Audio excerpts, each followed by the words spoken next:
Baik, assalamualaikum warahmatullahi wabarakatuh. Salam sejahtera untuk kita semua ya, pemirsa YouTube. Hari ini saya membuat video ini atas terkait kepentingan untuk tugas kuliah saya ya, yaitu tentang mata kuliah opini publik. Nah, hari ini saya sedikit sharing ya, yang sudah saya dapatkan, yaitu tentang metode pembentukan opini publik.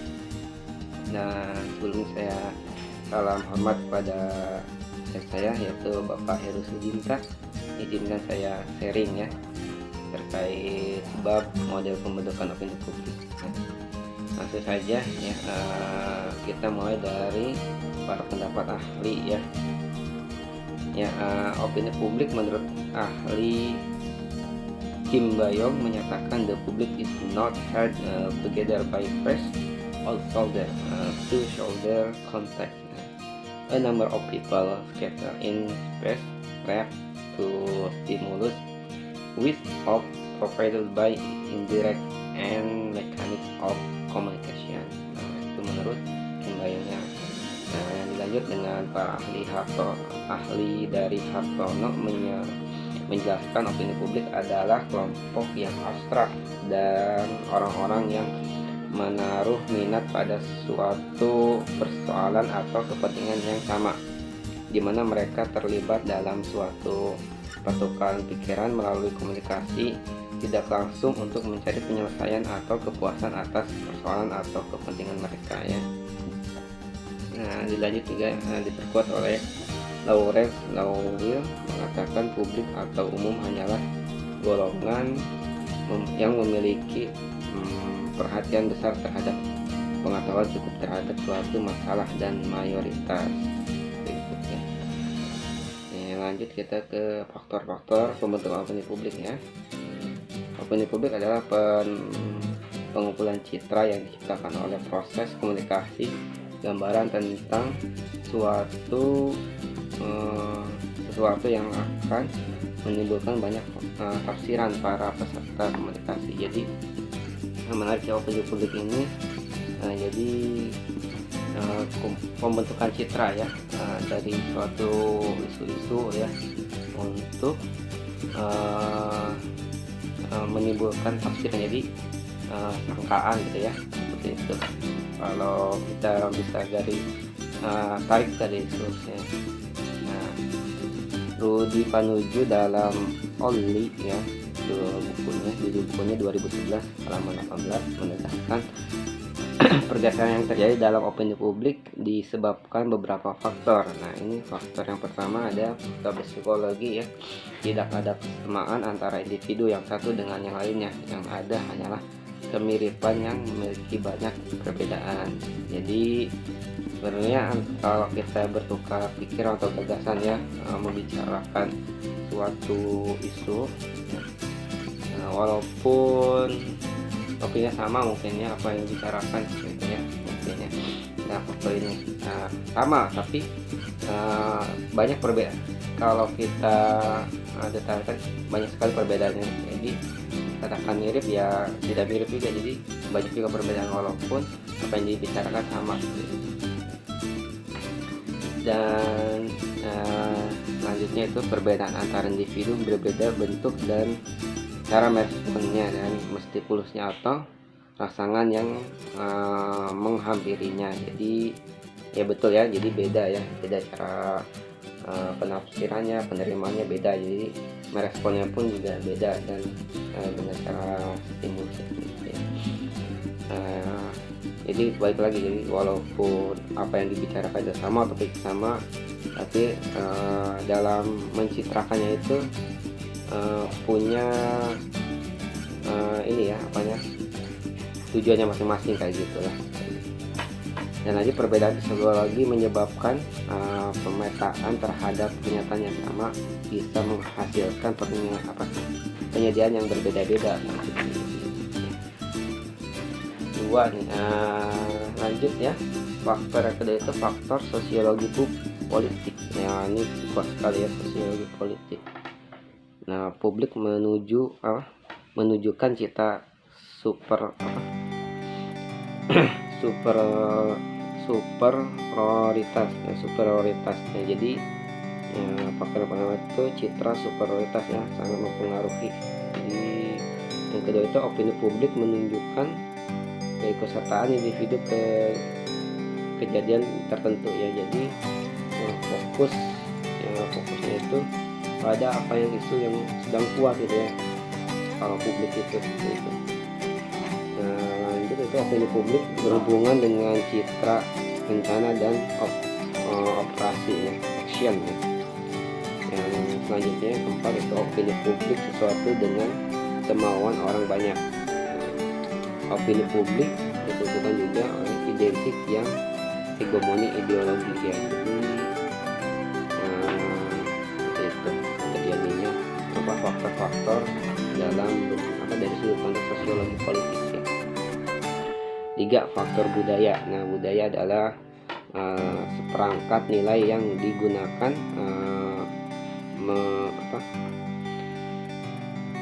digunakan untuk memelihara hidupnya. Jadi menjaga dari gangguan internal maupun eksternal. Nah, ini faktor budaya sangat menarik ya, ketika kita membentuk opini publik bersama dengan budaya itu ada karakteristik tertentu ya. Jadi kita harus mampu beradaptasi dengan budaya yang kita hadapi gitu. Jadi ketika faktor publik itu bersama dengan pembentukan publik itu bersama dengan budaya ini, kalau kita tahu sendiri ya, Indonesia itu banyak banget budaya. Kita harus mampu membahasakannya sesuai budaya yang kita hadapi ya, kurang lebih seperti itu ya. Nah, nilai-nilai yang terhimpun dalam sistem budaya itu oleh individu dijadikan identitas sosialnya, nah atau dijadikan ciri-ciri yang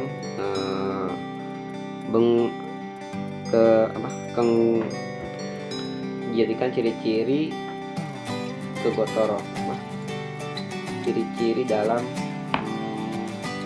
berkomunikasi. Jadi punya ciri khas gitu ya, kalau kita melihat dari sudut pandang atau faktor budaya ini.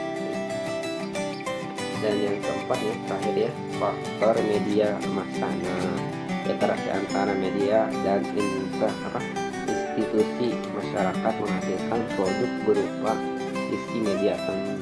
Jadi interaksi di berbagai lapisan masyarakat ya, antara interaksi masyarakat dan sinkronisasi dengan media atau institusi masyarakat mampu menghasilkan media atau konten yang bisa diangkat isunya atau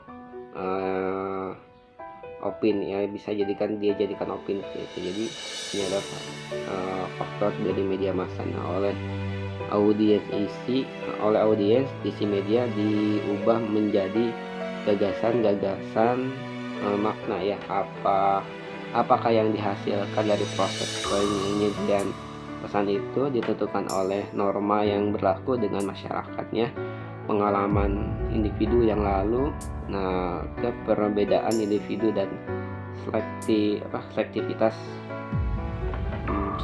penafsiran ya, seperti itu ya.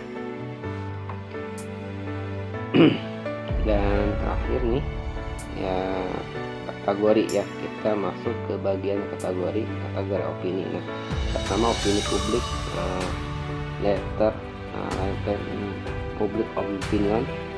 Opini publik adalah pendapat umum yang tersembunyi namun isunya sangat potensial ya. Jadi opini publik itu ibarat obrolan di belakang layar kayak gitu lah ya, tapi isinya itu kalau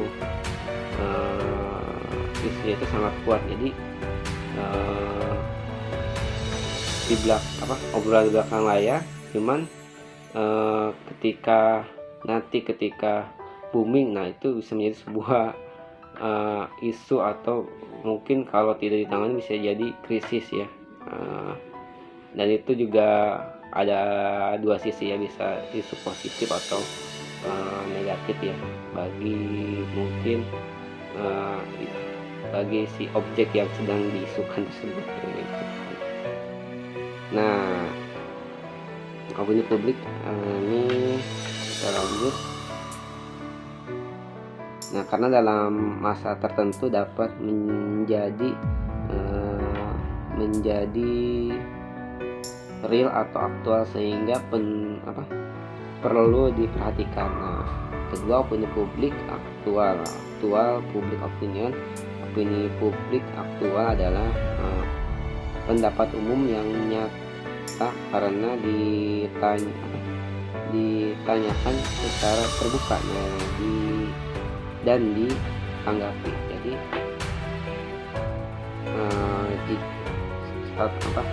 kategori kedua ini adalah opini publik aktual. Jadi ini sangat terbuka ya, dan kita langsung mampu ini ya, langsung bisa menafsirkan gitu mungkin ya. Jadi langsung terbaca gitu. Jadi bisa langsung ditanggapi, bisa langsung diantar ketika itu isunya negatif maupun positif kayak gitu ya. Nah, secara intensif oleh publik, dan ini secara intensif oleh publik dan bahkan berpengaruh kepada masyarakat secara luas kayak gitu.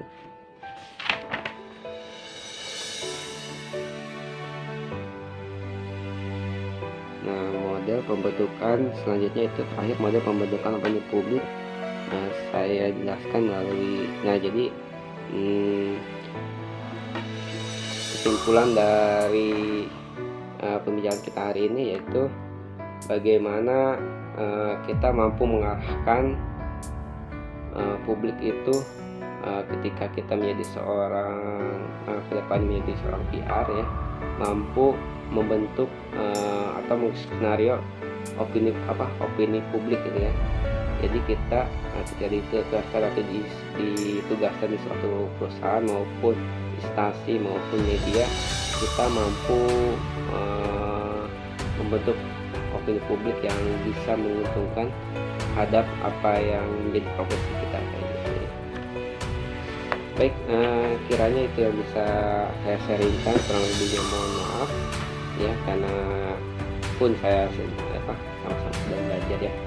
Mohon dikoreksi ketika ada salah, dan saya sangat terbuka ketika ada koreksi maupun masukan. Terima kasih, sampai jumpa kembali ya. Salam sejahtera untuk kita semua. Assalamualaikum warahmatullahi wabarakatuh.